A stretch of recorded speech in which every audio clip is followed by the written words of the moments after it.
Sosialisasi Perubahan Tahun Dasar PDRB tahun 2010 dan penyerahan DIPA APBN tahun 2015 Kabupaten dan Kota se-Sulawesi Tenggara hari Kamis tanggal 15 Desember 2014 dimulai.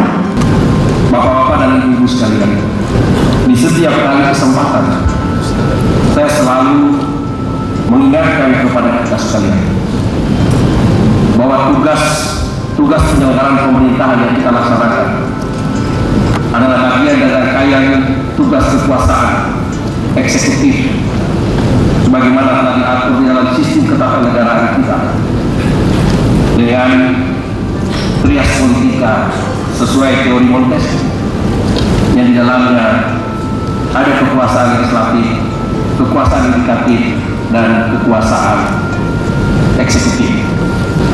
Maka salah satu tugas yang harus kita laksanakan sebagaimana tujuan bernegara yaitu melindungi segenap bangsa dan seluruh tumpah darah Indonesia, mencerdaskan kehidupan bangsa, memajukan kesejahteraan umum, dan ikut melaksanakan ketertiban dunia. Yang di dalam pelaksanaan operasionalisasi dan implementasi tujuan bernegara tersebut, maka kita sebagai organ eksekutif di pemerintahan harus selalu senantiasa berkomitmen untuk melaksanakan tugas pemerintahan yang baik melalui aparatur pemerintah yang bersih dan berwibawa. Oleh karena itu, bila kita mengkaji di dalam tentang good governance dan clean governance tersebut, maka ada dua pilar pokok yang menjadi perhatian kita, yaitu masalah transparansi dan akuntabilitas. Di dalam pelaksanaan tugas-tugas pemerintahan tersebut, sesuai dengan penjabaran struktur kekuasaan negara, maka organisasi pemerintahan melaksanakan tugas-tugas manajemen pemerintahan yang didukung oleh roda birokrasi yang ditata dalam sebuah sistem dan tata kelola yang makin hari makin disinergikan, diintegrasikan, dan dikoordinasikan di semua tingkatan dan elemen, baik pemerintahan pusat dalam hubungannya dengan pemerintahan daerah, provinsi selaku wakil pemerintah, maupun di dalam pelaksanaan pemerintahan dengan otonomi luas kabupaten dan kota. Semua lembaga-lembaga pemerintahan itu telah dibagi kekuasaannya dari presiden, para menteri dalam membantu presiden, para gubernur, para bupati dan wali kota, dan seterusnya kepada camat, lurah, dan kepala desa. Demikian juga tugas dan fungsi-fungsi pembinaan, pengawasan maupun audit yang bersifat internal maupun eksternal. Secara keseluruhan, hal ini adalah untuk mendukung terciptanya sekali lagi good governance, good government, dan clean governance. Itulah hal yang mendasari mengapa evaluasi terus dilakukan secara berjenjang di semua tingkatan pemerintahan. Apa yang kita laksanakan saat ini adalah bagian dari tugas evaluasi di dalam penyelenggaraan pemerintahan 1 tahun, khususnya tahun 2014, dan tentu adalah bagian dari kesinambungan atau kelanjutan tahun-tahun sebelumnya. Bahkan diharapkan melalui kegiatan rapat evaluasi seperti ini akan menjadi kerangka dasar dalam pertimbangan-pertimbangan kita untuk pelaksanaan tugas-tugas pembangunan ke depan. Karena saat ini kita semua sedang mempersiapkan, bahkan beberapa daerah sudah menetapkan kebijakan umum anggaran yang akan dilaksanakan dalam tahun 2015 yang akan datang melalui APBD masing-masing di kabupaten kota, demikian juga di provinsi. Saudara-saudara sekalian, di samping itu kita juga memiliki tanggung jawab moral kepada seluruh masyarakat yang telah memberikan amanah mandat kepada kita dalam melaksanakan tugas-tugas pemerintahan, khususnya sederet pimpinan daerah yang berada di depan kita semua. Hari ini dan kegiatan-kegiatan sebelumnya, pelaksanaan ini sungguh sangat menggembirakan karena seluruh pimpinan daerah di seluruh wilayah Provinsi Sulawesi Tenggara selalu aktif dan hadir untuk mengikuti rapat-rapat evaluasi. Bagaimanapun seluruh tingkatan pemerintahan adalah satu kesatuan yang tidak bisa dipisahkan antara satu dengan yang lain. Meskipun masing-masing sudah memiliki ruang, tugas, tanggung jawab, dan fungsi di dalam melaksanakan tugas-tugas wajib maupun tugas-tugas pilihan. Tidak ada alasan untuk terjadi perbenturan antara satu tingkatan dengan yang lain, antara satu elemen dengan yang lain, karena sesungguhnya pemerintahan itu adalah satu. Melalui kesempatan yang baik ini, saya juga ingin menyampaikan terima kasih dan apresiasi saya setinggi-tingginya kepada rekan-rekan anggota Forum Komunikasi Pimpinan Daerah baik provinsi maupun kabupaten kota yang tidak sedikit telah memberikan andil dan perhatian di dalam mendukung kelancaran pelaksanaan tugas-tugas pemerintahan. Bahkan pada hal-hal tertentu telah terlibat secara langsung untuk membackup operasionalisasi kelancaran tugas-tugas pemerintahan di seluruh wilayah Sulawesi Tenggara. Dan dengan demikian pemerintahan menjadi lebih kuat, lebih lancar, lebih fokus pada sasaran-sasaran capaian yang akan kita laksanakan. Bapak-bapak dan ibu-ibu segenap peserta yang saya hormati, kita menyadari bahwa bangsa kita ini tengah melakukan pembenahan besar-besaran di berbagai lini kehidupan, baik dari sisi demokratisasi, pemerintahan, pembangunan, penataan aparatur maupun berbagai hal yang berkaitan dengan itu. Di sisi lain, regulasi pun mengalami perkembangan yang amat sangat dinamis. Seringkali kita sebagai aparatur di lapangan belum berhasil dengan baik menerjemahkan, mengimplementasikan, mengaplikasikan berbagai regulasi. Lahir pula regulasi yang baru. Ini adalah sebuah tantangan yang harus kita jawab dengan kesiapan dan percepatan aparatur kita.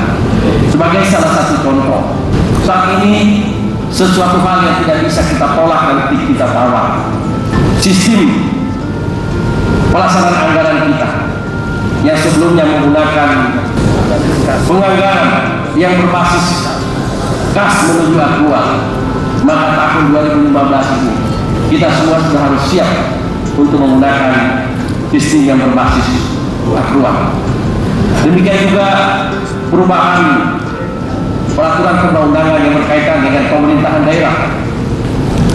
10 tahun terakhir kita telah melaksanakan Undang-Undang 32, dan saat ini kita akan segera efektif melaksanakan Undang-Undang 23 tahun 2014 dengan berbagai peraturan perundangan yang terkait dengan itu. Oleh karena itu, kita harus semakin berbenah dan meningkatkan kualitas serta kinerja kita agar berbagai perkembangan dan dinamika pelaksanaan tugas-tugas pemerintahan itu dapat kita selenggarakan dengan baik. Namun demikian, Bapak dan Ibu sekalian, tentu pelaksanaan tugas-tugas itu tidaklah bisa kita laksanakan hanya dengan kekuatan kita sendiri.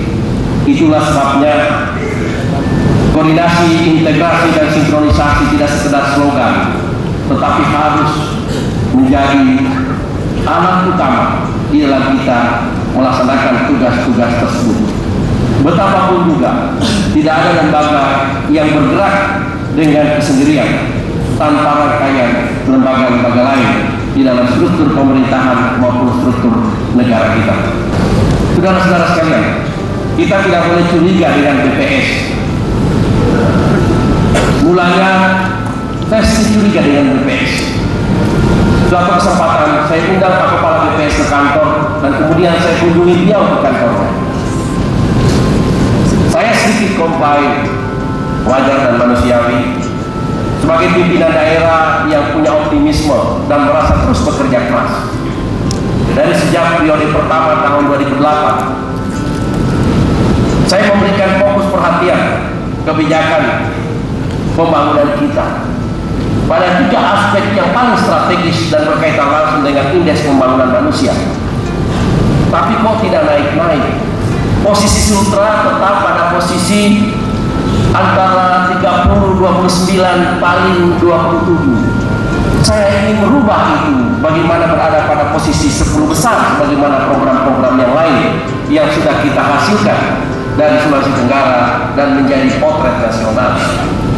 Ternyata Bapak Ibu sekalian, semua daerah bergerak, bukan hanya kita bergerak, daerah lain pun bergerak. Dan indikator yang kelihatan di situ adalah indikator makro yang perlu kita lihat dan telisik lebih jauh, berbagai indikator-indikator pendukungnya.